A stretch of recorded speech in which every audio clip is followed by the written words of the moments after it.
Hello.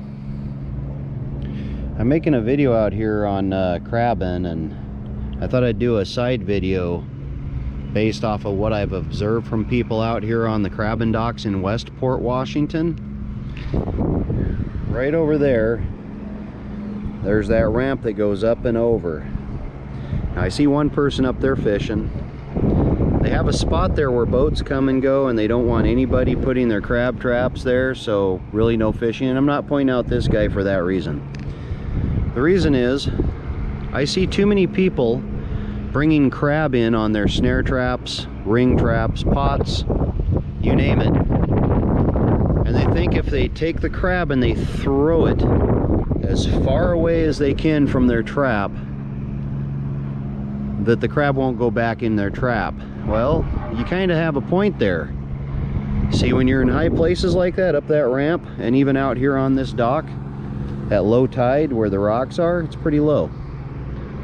Okay, these crab, they molt. And when they've molted, they're known as soft shell. Their body's really fragile.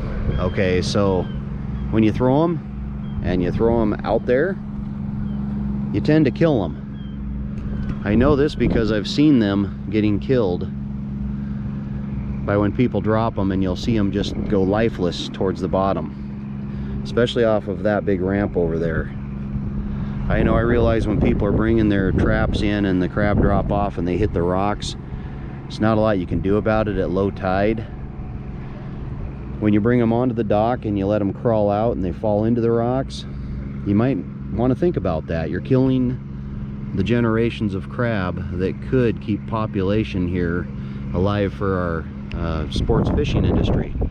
So when you're throwing them from high places and they hit the water, that impact kills them. It can give them a concussion. Yeah, you'll see some that hit the water and they go swimming away, no problem. But a lot of them, when they get thrown and they hit the tops of their back upside down, you'll hear this loud slap that actually concusses them. And I've seen a lot of dead crab along the shoreline.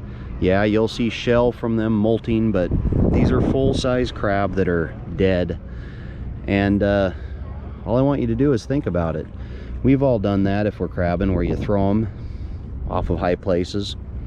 But when you're trying to purposely throw them away from your trap, just so that they don't get back in, I'll guarantee you, it's not a big deal. You just pull them in, put them back out. These crab, you know, they're hungry and they want to get your bait. So stop throwing them. This video, I really am not asking for likes, subscribes, or anything. I'm just telling you that I live here and I see it happening all too often. So please do the right thing and not throw your crab.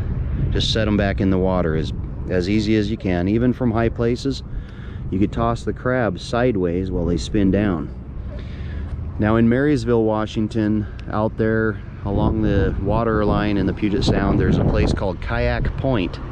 When I was growing up, it was illegal to drop your crab from above because it's a high dock, similar to this one over here. They actually had a bucket with 2 ropes to raise, lower, and then you have a rope that tilts the bucket that dumps the crab out into the water at a safe height. So again, just think about it when you're throwing these crab. It's more like toss them or just set them right off the dock into the water. You don't have to pitch them as far as you can to get them away from your trap. I know I've rambled on long enough. Thanks for listening.